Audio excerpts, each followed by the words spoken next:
Being emotionally drained is one of the things that often fly under the radar for a lot of people. But if you want to know how you can overcome this, then keep watching the rest of this video.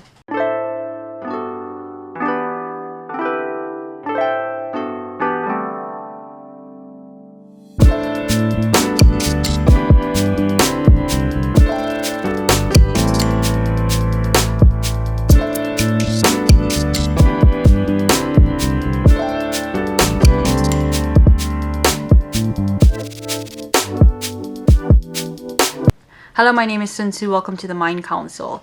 So, being emotionally drained. It's something that a lot of people, especially men, don't tend to focus on. They know that they're feeling something. They know that they're feeling tired, overwhelmed.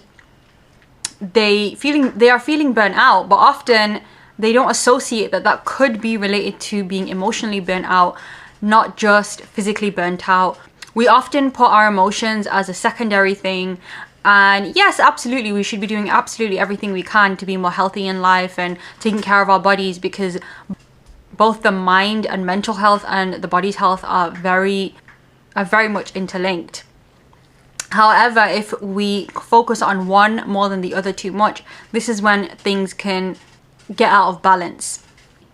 Therefore, it's important that we realize when we are being emotionally drained so we can take the steps necessary to stop it from happening anymore and to recharge ourselves so we feel ready to take on life with a brand new vigor and feeling our best selves. I'm just going to touch on very briefly some of the symptoms that you are emotionally drained and you may not even know it. So, one of the main symptoms is you are struggling to sleep at night. And insomnia, there's plenty of reasons behind insomnia.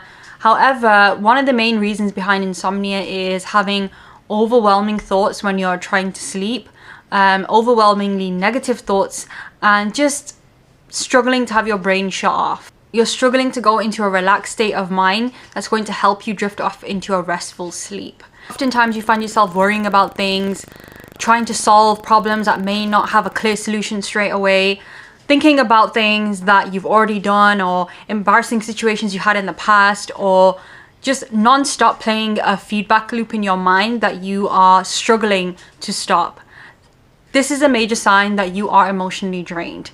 And being this way is just going to add to your overall fatigue. It's going to overall damage your not only mental health but physical health as well. And you are going to feel the effects. It's going to feel like your energy has been sapped out, and all of it's been sapped out because of the mental exhaustion that you're feeling. Another sign of being emotionally drained is crying very easily. And I'm not talking about in general if you find yourself quick to tears because you find yourself to be a more sensitive and empathetic person. What I'm talking about is when you find yourself quick to tears because you feel like everything is already built up so much, and the tiniest thing can be the straw that broke the camel's back. This is when you know that you are emotionally drained. Everybody goes through things in life, and learning to deal with these things and overcoming obstacles is a daily battle. However, if you are feeling the tiniest things, maybe somebody looked at you a bit funny, maybe someone said something that wasn't so much of a big deal, and on other days you wouldn't really mind it, but today they said it and it was the straw that broke the camel's back, and you felt overwhelmed and you just felt the need to cry. Or maybe you're crying and you're not really sure why. And if you're a teenager, I get it. You're crying, your hormones are all over the place. It's normal. But if you're an adult and you're crying, yes, definitely get your hormones checked out to make sure everything is okay. However, if you're crying and you feel like you have insomnia and you're exhausted and everything is feeling like it's too much, then it probably is because you are feeling emotionally drained. And just to give you one more quick example, and I will cover the rest of these examples in another video I will do in the future. Just to give you a quick example right now, you will know you're emotionally drained if you're very irritable and the tiniest thing annoys you. And this kind of follows on nicely from my previous point of crying easily. And sometimes people are not the type where they want to cry easily, but they are very quick to anger easily. And if you feel like that's just part of your personality, that's a different thing. But if you feel like you have all of these other symptoms, you're feeling physically fatigued, and that could be also you're feeling mentally tired, and on top of that, when something happens, you are just quick to anger. Everything annoys you. The tiniest thing can annoy you. The tiniest thing can set you off to either be angry or just to even cry. And this is a big sign of being emotionally drained. It's just one thing is built on top of another. It's gotten to the point where it's too much for you. And this is why you're more irritable. You're more likely to be annoyed by the tiniest things. So now that we kind of have a general idea of what being emotionally drained looks like, what can we do to stop ourselves from feeling this way? Now, I'm going to be giving you a lot more tips in further videos, but for today, I'm going to be focusing on things that you can do that will help you to be more emotionally balanced and to recharge you emotionally. So one of the first things I want you to do is I want you to identify the things that are causing you to be emotionally drained. Now you're probably thinking that's literally everything right now, and that might feel like it's the case, but like I said before, when we are already in an emotionally fragile state or we already feel overwhelmed, the tiniest thing can set us off. So I don't want you to focus on the little things. You know, things like, oh, this guy cut me off in traffic, or I didn't like the way this person talked to me today. I want you to focus on bigger things that are more of an underlying problem that you are seeing that are not really changing and that is causing you to feel drained every single day. And then the tiny things we don't really need to focus on, because when you fix the underlying issues, the tiny things, they sail right off your back. You're not as bothered as you would be if you were emotionally drained. So identify what's emotionally draining you. Now, it could be something that's related to your life with your family, with your partner. It could be to do with your work. And these are usually the main things. It could be to do with your health as well. These are usually the main things that cause a person to be emotionally drained. Relationships, money, and health. And I want you to kind of decide what is some of the main triggers that is causing you to be emotionally drained or is causing you a lot of stress under these three headings.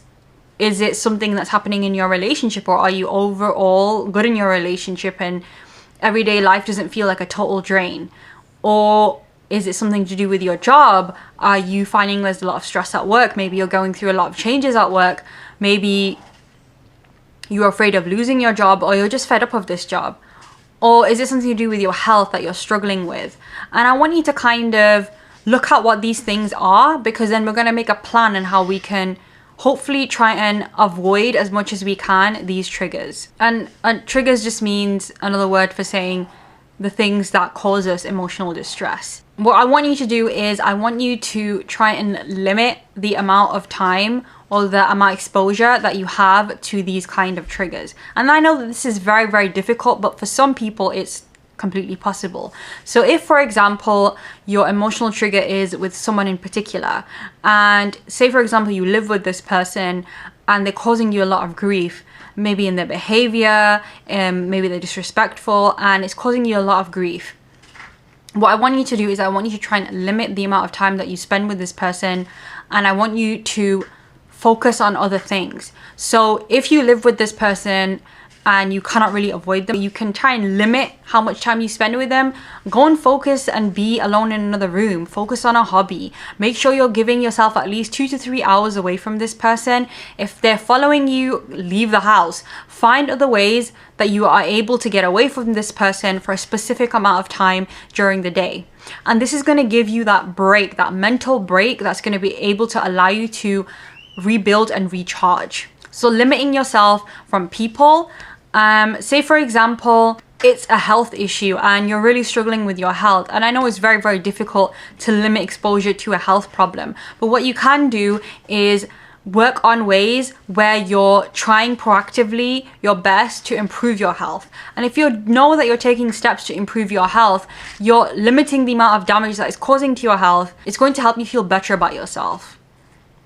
So say for example, you have a really bad back, and instead of just kind of ignoring it, what you would usually do, and if you know that you're taking practical steps to limit and avoid more damage to your back, and maybe you're doing physiotherapy, maybe you're doing yoga or some healthy exercises, maybe you're getting acupuncture done just to limit the damage on your back, then it's going to make you feel better overall. So limiting doesn't necessarily mean avoiding. Limiting can also mean limiting damage or exposure, or limiting your amount of time on something. Now, if it's something like work and you're like, you know what, Sundus, I really can't completely limit and avoid this, then what you can do is you can try and come up with another plan for yourself.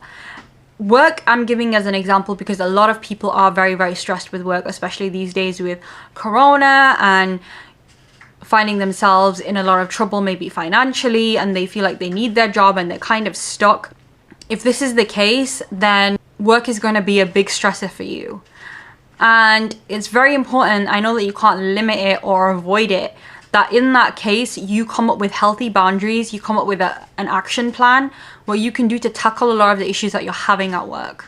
So say for example, there's a person at work that you really don't get along with. Again, you need to be able to come up with a plan. So say for example, you have a colleague at work, or even if it's your boss that you just really don't get along with, or they're causing you a lot of problems, then you need to come up with a healthy plan that you're going to be able to follow, that's going to stop them from emotionally draining you so much. So if they're, say for example, a colleague, and you feel like they're a bit nasty to you, you need to take steps that not only you can document evidence where they've not been good to you, but you can also maybe even go to HR, you can have it put down for record, you can then make sure that practical steps are being taken. Maybe it's even something like, if you've tried HR, putting down actual boundaries yourself. So if they come to you and you feel like they're going to say something or do something, then put down a boundary. If they say something that you don't like, it's better to state your point, and even in 2 lines, and just say something like, I'm sorry, I don't agree with you,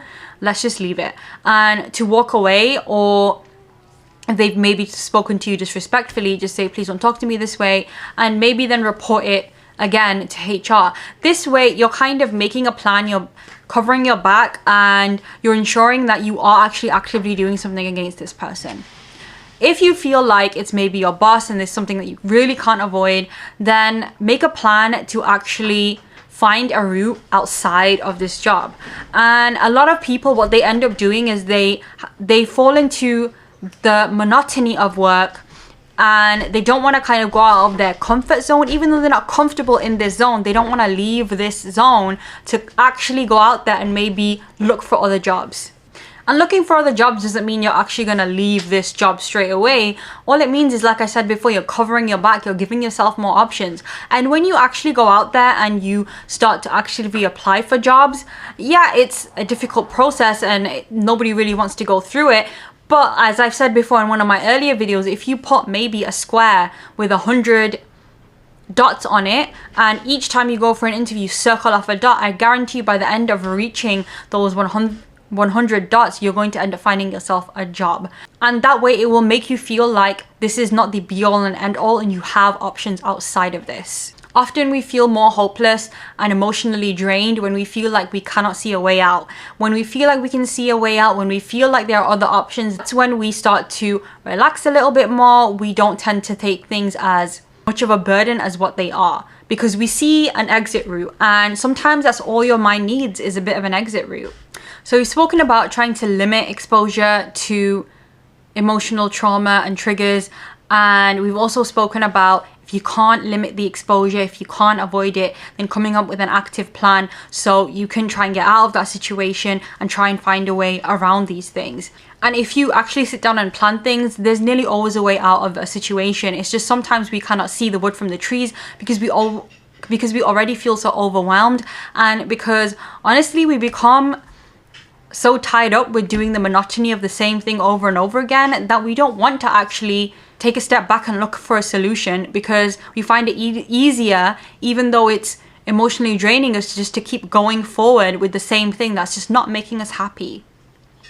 So it's about being proactive and taking that step in reevaluating your life. Now finally, I want to talk about recharging your emotions. So we've already spoken about limiting and avoiding if you can, and if not, coming up with a plan.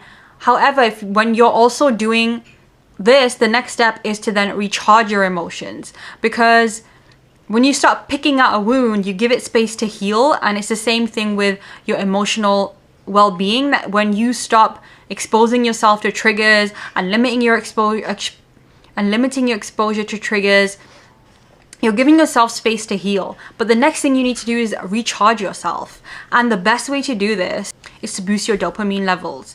Now, I have a video on ways you can boost your dopamine levels, which I'm going to be listing just here. So have a look at that for more examples. But this is very, very important. And I'm going to give you an example of why. Now, to cut a bit of a long story short, I will be linking an article below which I want you to have a look at, and it's basically talking about how scientists conducted some research on some worms in a laboratory, and what they came to the conclusion of was having higher levels of dopamine helps us to deal with stress much better. Therefore, it's important that you are recharging yourself. You are bringing in things that are going to give you this dopamine hit, that are going to give you this dopamine boost. And this is going to help you very much be able to recharge your emotions, to be able to deal with stress factors and emotional trauma a lot better than if you don't have this, or you're not focusing on getting this as much as you can. Now, if you want to see how you can get more dopamine, I do recommend you watch that video. But just to give you a little bit of an example, it's all about doing things that you enjoy more of doing. And a lot of times when we get caught in a rut, we're like, you know what, I don't really enjoy doing anything anymore. Everything is just becoming a chore. And this is just absolutely not true. You need to reconnect with the things that were making you happy as you were going through life growing up, when you didn't feel like you had a lot of emotional baggage on your table. And if you're really struggling with figuring out what those are, what hobbies you enjoy doing, you know, which friends you enjoyed hanging out with, where you enjoyed being, then I highly recommend, at the very least, you get yourself out there in nature. Now, nature has an amazing ability to heal us. It has an amazing ability to remove toxins from our body, especially walking barefoot on earth. It has an amazing ability to recharge us emotionally, and it does wonders for our mental health. So I recommend you get that out there in nature. I recommend you do tiny bits of exercise. I know not everybody loves going to the gym.